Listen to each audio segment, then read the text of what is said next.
Hello beer supers and welcome to another beer review with me, Peter, the master of hobbits, checking out some more classic German beer that I picked up on Beer Dome. It's actually barley Wimber season, but we're going to break the mold a little bit. I actually talked in the video I did previously about, the previous video that you saw at least, it's shot a while back, of a barley wine from the States, Periodic Motion, that we could probably do a whole month of barley wine, but we're going to do a lot of barley wine, but not a whole month, because I also want to drink some other things, and I have things that I think needs to be drunk reasonably fresh. So we're diving into some of the classic German lagers that I picked up on Beer Dome for the Oktoberfest season. They had a few, and these are the last two beers from St. Georgen Bräu in Buttenheim. And you can see they've been in the fridge for a while because the labels are all matte because of moisture. But we're checking out the Goldmärzen and the Landbier. So a Märzen and a Landbier, but this Landbier is also kind of just marketing. I was told by a friend in German brewery, but this is a Munich style Dunkel lager. Yeah, Märzen and Dunkel lager. Märzen 5.6%, Dunkel lager 4.9%. So the Dunkel here is made with water from their own well, is brewed with dark Franconian malt varieties and roasted malt varieties, and the aroma hops are Hallertau Tradition and Spalt Select, which I think is in pretty much all their beers. And then they have this two-step lagering process, where it's first lagered at 9 degrees, and then it's also lagered at -1 degree. So that's going to make it real clean. 4.9% alcohol.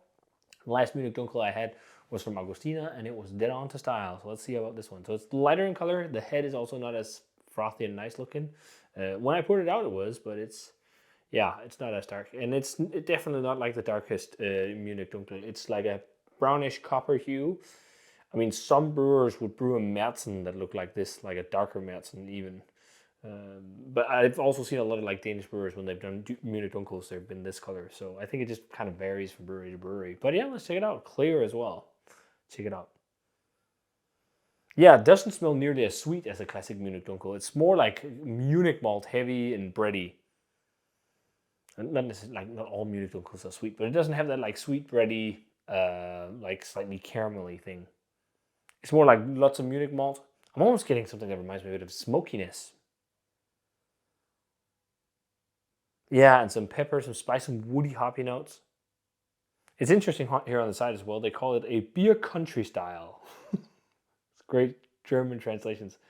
I think that what they try to say is like it's a country style beer or country style lager, because they call it a Landbier. That's pretty much what the marketing is about Landbier. It's from the country. But yeah, it smells quite nice. Very bready, very full smelling. It smells like fresh Munich malts. Let's try it. Cheers. Thanks to Beer Dome for the beers.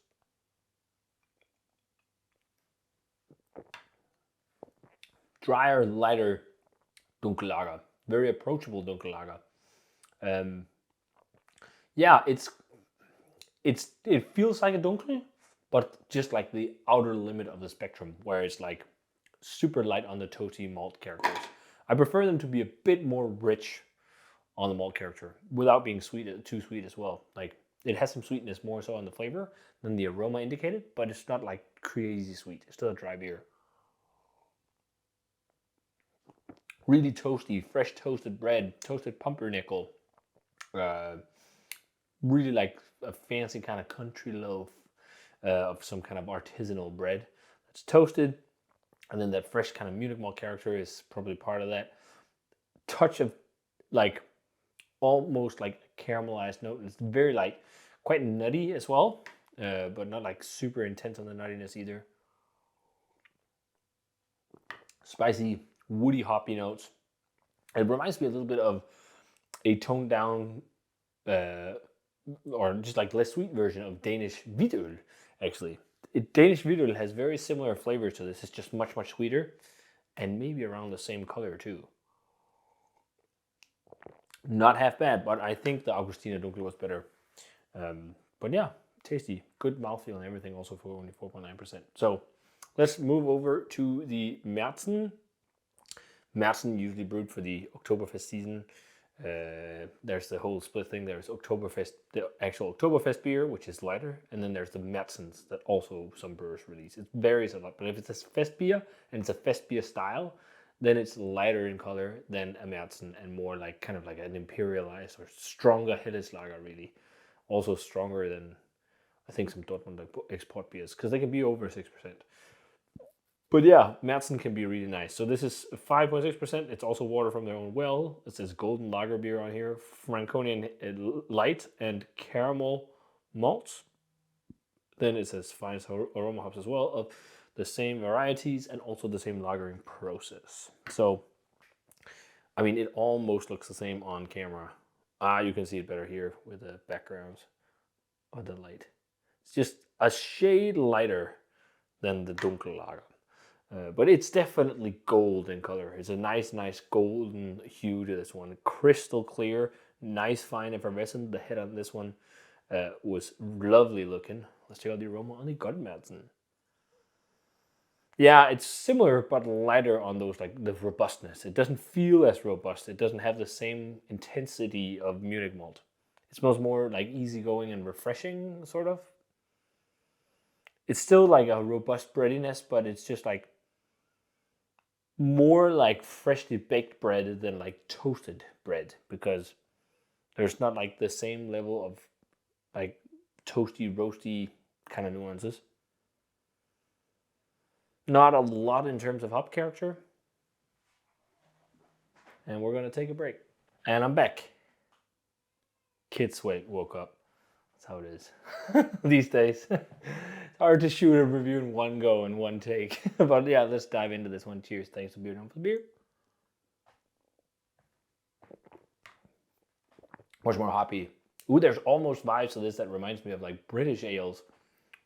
Interestingly, I think that's a combination of crystal malt and decent hoppiness, because like a lot of bitters are a similar color to this, and then with a good amount of hops. It's of course not less fruity because there's clean lager yeast in here, but this is nice.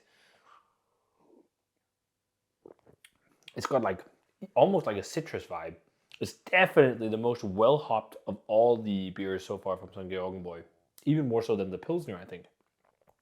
It's a really nice combination of like spicy, woody, but also like floral and citric hop flavor. And I think that's maybe just due to amounts. Like if it's because it's the same types of hops, I guess it's just due to them using more, and then you get more of that flavor. But otherwise, it's also got some toasty, bready nuances on the flavor, not just freshly baked bread. And yeah, just like a robust maltiness. This is actually a quite nice Märzen. Nice full body as well. Biscuity too. Decent bitterness, but it's definitely a Franconian in style, so it's really restrained. So it's actually really sessionable, really drinkable. That's really good. That might be one of my favorite of the St. Georgen Bräu beers. More robust, more hoppy, which I really like. Yeah, there is like a slight kind of almost like honey malt sweetness, almost like honey nut Cheerio, or in Danish it's called, there's a cereal called guldkorn, which is like these puffed oat breakfast cereals with a honey kind of sugar coated glaze. There's a bit of that, but then also crispness and lightness and fresh like maltiness, fresh crisp Pilsner maltiness too. And then the bitterness is there, it dries out, and then just a really nice end, like slightly citric, grassy, floral, woody, and spicy hop character. Like it's like lightly lemony with that like nice aftertaste of like pepper and like almost like slightly resiny, like in an IPA, which is interesting. The more I drink of it, the more I think, oh yeah, this is a Märzen, and I think, oh, this has got bitter vibes. But they're good, but that's the Goldmärzen's for sure the best of the two. And I think this is one of the best of the St. Georgen Bräu beers, a brewery that I held in fairly high regard because of their Keller beer when I was younger, but I'd love to try the Keller beer again fresh, which will happen. I'm going to Bamberg and Nuremberg in the end of this month with work. And I'm going to try to bring my camera gear, but I'm not going to drag it around everywhere. So I'm also going to be bringing my phone, and I have some attachment stuff coming for this microphone setup so I can use it. So we can do some on the road videos, because they're about due, because I never get to go on the road. Well, I still get to go on the road, but I haven't filmed anything in a long time, and it's hard to film these when you got two kids. So that's gonna be fun. See if we can shoot some stuff at, I don't know, maybe Bavaria. I don't know how interesting that is, but otherwise, like walking around Nürnberg, drinking Rotbier in Nürnberg.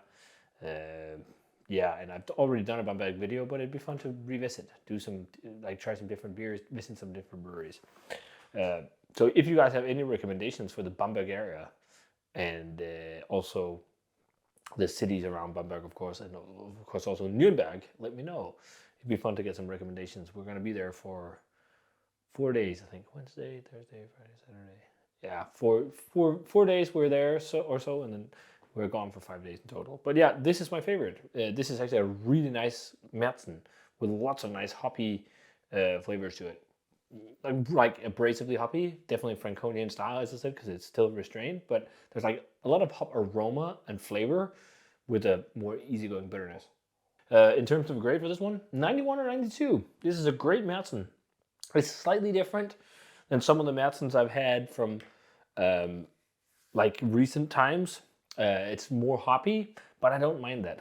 And again, it's like done in such a detailed Franconian way where it's like it's hop forward, but it's the malt shine and it's still balanced and everything. It's not like abrasive and really like small craft brewery hoppy. Like a lot of craft breweries do lagers these days, and they tune it up a bit more than like these guys. But these guys have it nailed down where you have that aroma and flavor right there without it being like over the top and bitter, which this really nails. It nails that balance between both hops and malt, which is very nice. Oh, that's a great Märzen. And the Dunkel, it's an all right Dunkel lager. It's definitely not the best you can get, I think, but it's worth a shot if you like the styles. It's more easy drinking than a lot of them, so points for that. But in terms of grade for this one, 87 maybe, something like that. I mean, it's still nice, but I'm just not as excited about it. But this is really good. This is a Märzen that'd be really nice to have for the Oktoberfest season because it's really drinkable because of the hoppiness. Like it's not like heavy, it's strong, 5.6%, but because of the amount of hops in here, it makes it more easygoing, more sessionable, more drinkable, which is nice. And look at the lacing it's producing on the glass. That looks lovely. This is a great Märzen. So if you guys had a chance to try St. Georgen Bräu Goldmärzen and St. Georgen Bräu Landbier, let me know what you thought of them. Check out Beer Dome. I'm not sure if they still have more of these, but you can look on the web shop. You're probably gonna have to search for them, or just look under the different styles. There's a, like, you can drop down a menu and there you can look at styles and or countries to see if they still have it available. But if you guys had either of these, let me know what you thought of them. As always, remember to comment, subscribe to the Facebook fan page, Twitter, and Instagram. Give the video a thumbs up if you enjoyed it, and ring the bell for future notifications about videos. And I'm gonna say cheers in a damn tasty Märzen, and see you guys in the beer review. Maybe I even want to rate it higher. Maybe like a 92 or a 93. It's a great Märzen. Even when it warms up, you get more flavor, which is awesome. This is pretty dope. Cheers, and see you in another beer review.